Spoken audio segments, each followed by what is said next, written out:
Hola a todos. Bueno, yo pensaba que hablaba español porque fui a México, fui a Colombia y comprendía todo.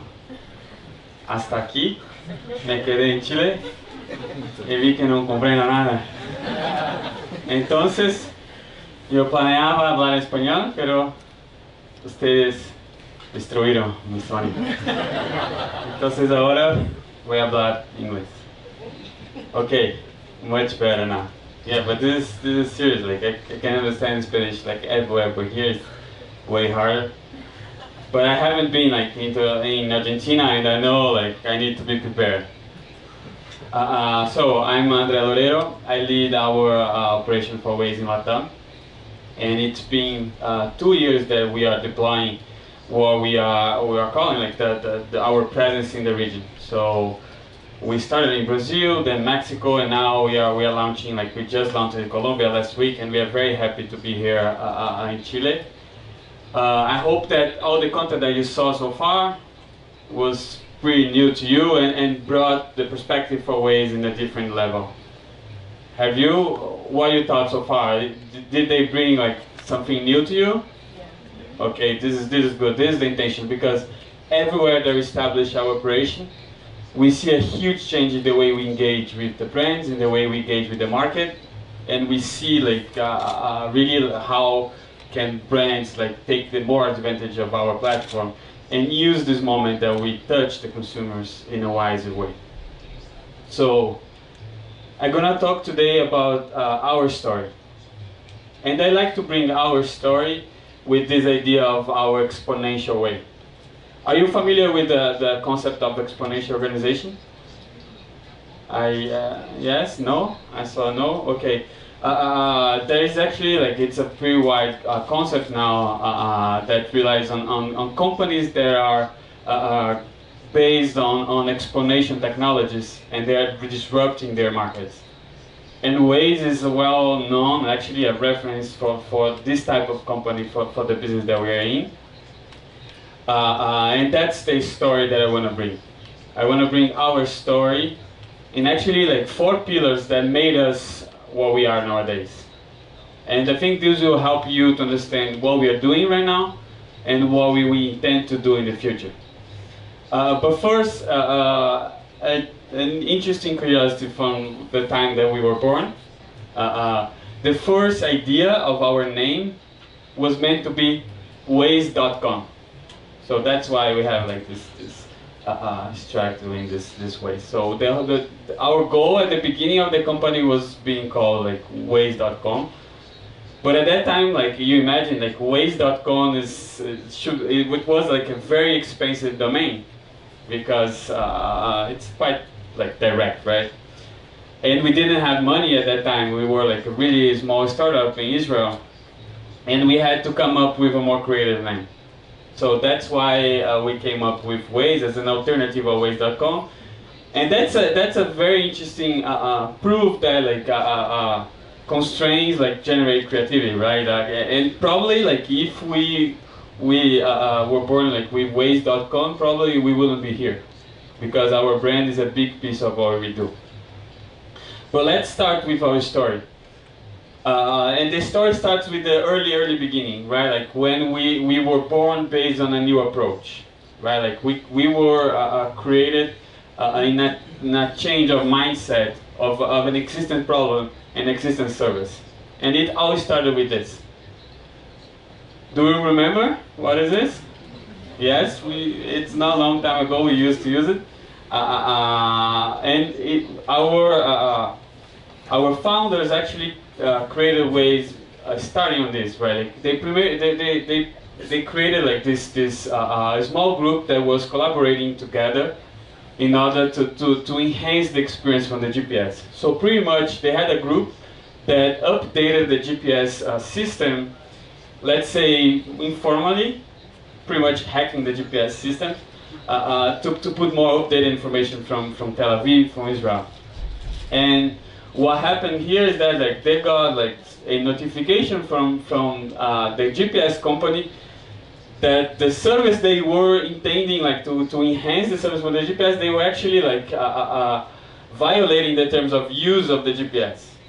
And they were asked to stop. And when they were asked to stop, they saw there was something about what they were building, and they decided to create their own. They literally like create their own GPS. And then there is this interesting story from the book from the Singularity University that's called Exponential Waze, Exponential Organization, and they mention us. That's about like the same year that Waze was born. Nokia, you remember Nokia? It seems like they're coming back. They bought a company called Navitec for $8 billion. This was the same year that Waze was born, with this whole story. And 7 years later, 2015, this company was sold by Nokia for $2.5 billion. So in near like 8 years, this company lost 2/3 of the value. So this is the type of disruption that we are talking about when we're talking about like exponential organization. But back to our story. So you see that like we have this small group collaborating to build like this new idea of what should be a GPS system, what should be a navigation system, since early beginning, like based on like collaboration. So you see like the whole idea of joining people together and building these communities is part of our DNA. And since then until today, this has been like the holy grail for Waze. And to understand how this works, it's important to understand how our map works and how we build our services and the map. So, of course, we are talking now about like 10 years later. So it's hard to find our map like a blank page now, especially in the cities like Santiago or like any city in Latam is really, really hard. But our map literally started as a blank page, right? With this blank page, we counted with like our drivers, so our community, to drive in the streets. And as long as they were driving, we could start mapping existing streets, right? The existence of these streets. And once we have like this initial information, then we have like the second layer of our community, right? Like our map editors. Do we have any map editor here? No? Nobody? Okay. So as Ari presented, we have near 500,000 people that collaborate with the Waze service, literally like getting to our maps system and editing. So pretty much like when we had this first layer of people riding and mapping the streets, the second layer was like our community that engaged into our systems and validate that road exists. That road has like a traffic light or a speed camera or any type of information that now you see at the map. And the interesting piece is that like the same idea of the map being like crowdsourced that happened like right in the beginning, it's still live today. So we have like this huge infrastructure for gathering information from everybody. And then there's us, right? Like this is the third layer, is the real-time information. So even though like we don't edit maps, we collaborate with the Waze ecosystem every time that we drive. I don't think we asked here today, so I will ask, because I love to see like hands up. But does everybody use Waze here? Yes? Yes? I don't see. Oh, you don't use. Yes? You? No? No? You sure? Yeah? Two? And the bicicleta, see? Yeah, some people ask about like the Waze for bikes. Okay, so that's this big community of drivers ourselves. Like we are working together like to create like a better service, to create a better traffic together. So every type of collaboration that we do through reports or to just engage with our systems, like help the rest of the community to find the best routes. And that's how we created like this system. But it's important that like we not only create a system based on this crowdsource, like counting with the community to help building the best information for mapping and for routing, but in order to make it grow, we had to be connected to a technology that would grow together, right? And we were born in 2008, so 1 year after Steve Jobs launched the first iPhone, which we can say like it was like the right time to launch a service based on the smartphones, because the iPhone wasn't the first smartphone, but actually it was like the tipping point for the whole industry, right? Like it was like when the curve of technology adoption like grew. And with that, like we get the chance to serve one of the largest waves of technology adoption ever in humanity, right? Like, and if you see, this curve starts in 2008 when we were founded, to 2017, and what matters is that like we based our technology, our services in a technology that like was like very tiny at the beginning, like very niche, until get like widely spread worldwide. And that's how we managed to have like these 100 million drivers actives on Waze every month. But in our business, like technology always evolves, and it's an endless challenge to keep up with technology. So this whole idea of like surfing the wave of technology really for us is like a mission that it's endless, right? Like we always looking for like what's new and how can we surf and be at that technology. And we are seeing a new one now. And connected cars are now understood as like the next big device, right? Like we do expect like all the cars to be connected, and we do expect the Waze experience to be enhanced by these devices that are being connected. And it makes complete sense, right? Like it's way nicer to see Waze in this nice screen. Does anyone like use Waze in the big screen of the car already, or not yet? Yeah. You are gonna use it for sure. Because what we're seeing here is that like near like 100% of the cars gonna be shipped with like connectivity by 2020. So of course there is the installed base that's gonna be switched like with time, but what we see, like it doesn't make sense for you to not have like the Waze immersed in the car experience.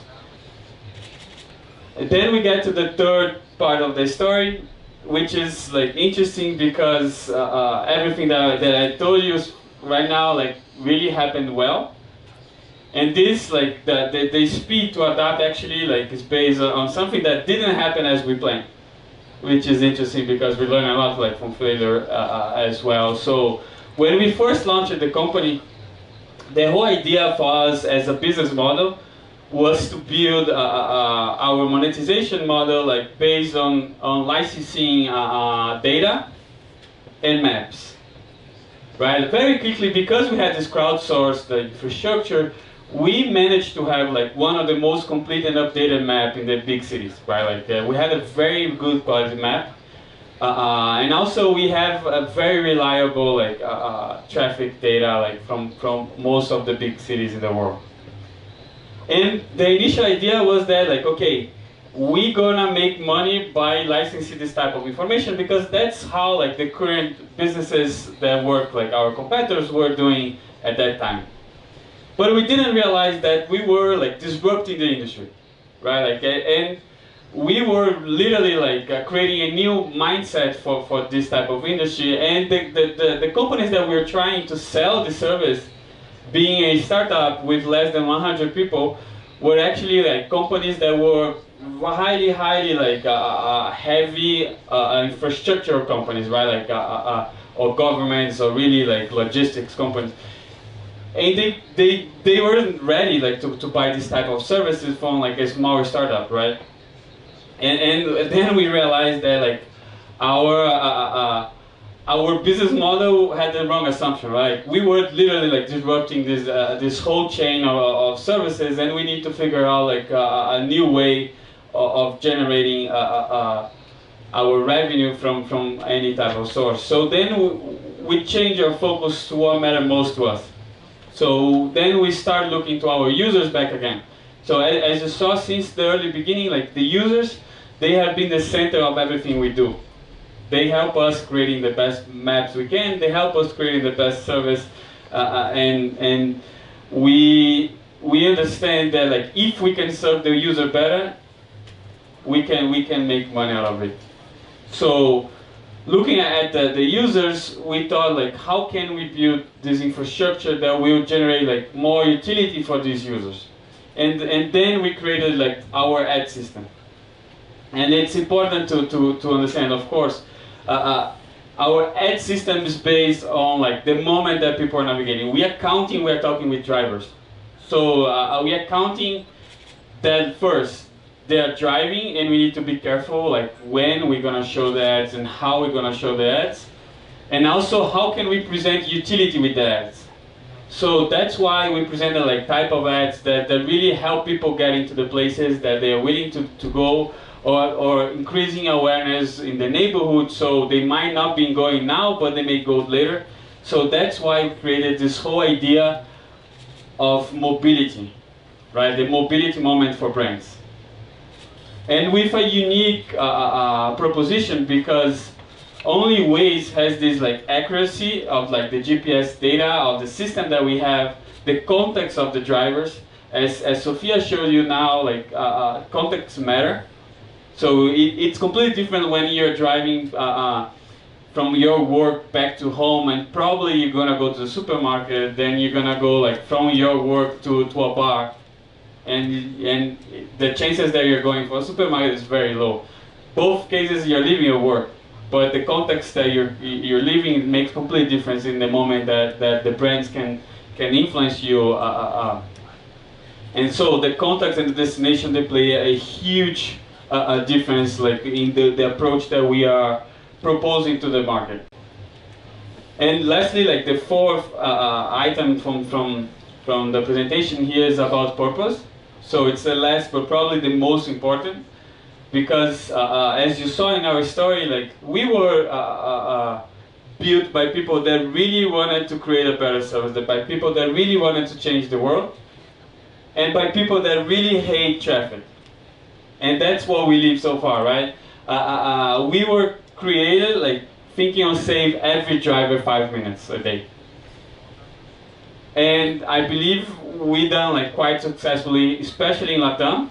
I think this 5 minutes can be considered as a global average, because in Latam I see like, especially in São Paulo, like we definitely save way more than 5 minutes a day. I guess in Santiago we might save like a bit more as well.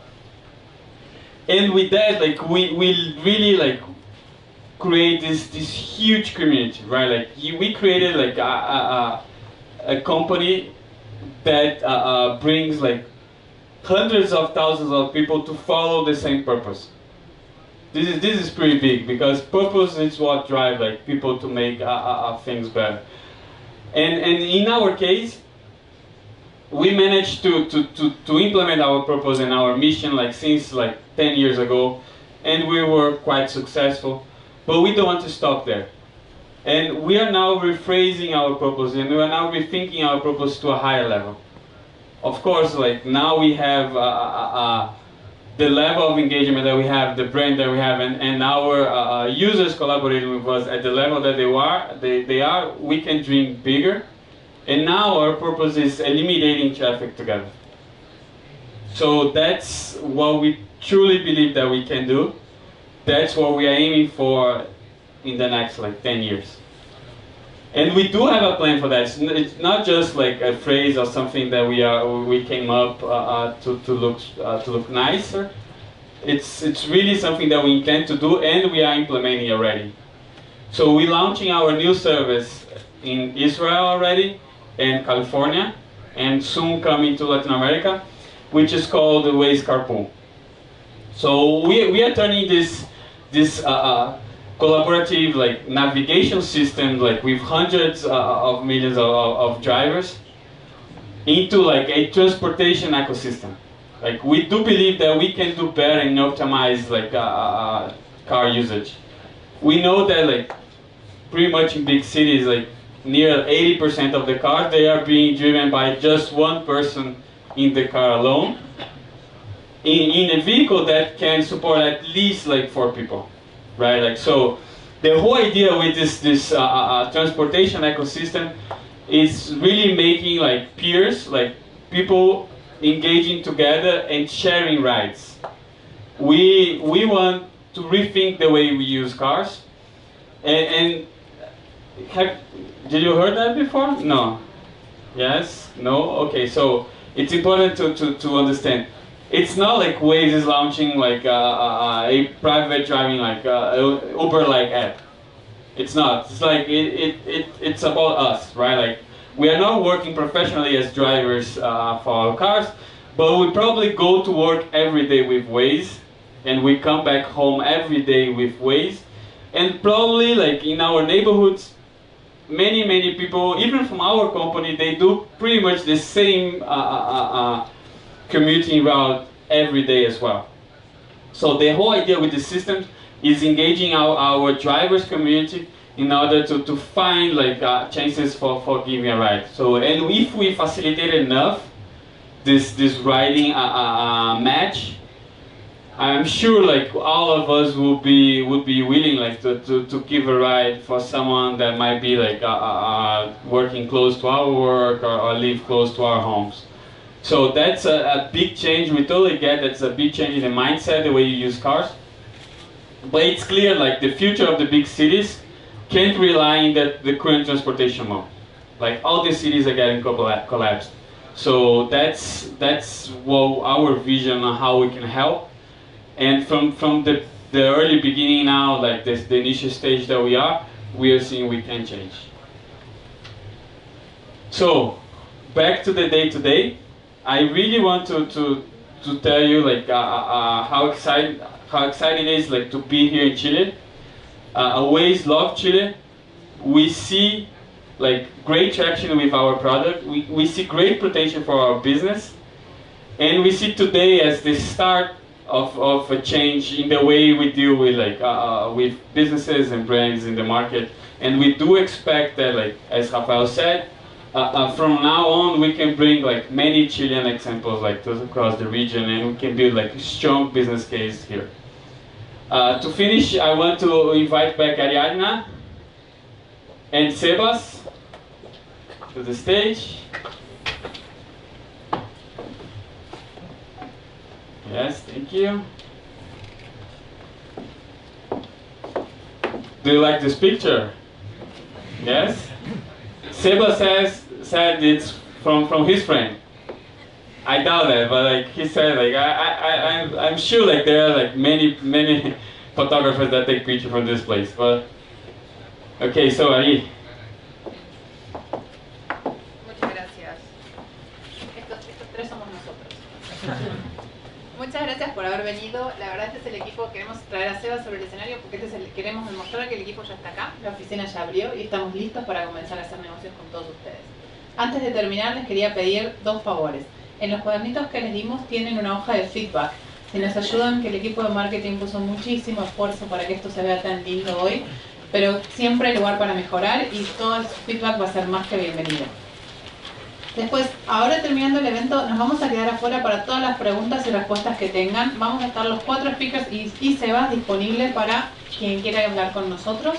Les invitamos a que aprovechemos este espacio que es de alguna manera artístico, que tiene una muy buena distribución y es tan lindo para que pensemos cómo podemos llevar estas alianzas al próximo nivel. Y como les prometí al comienzo, Waze nos va a llevar por el mejor camino y nos hizo ahorrar 15 minutos de tiempo. Muchas gracias por haber venido.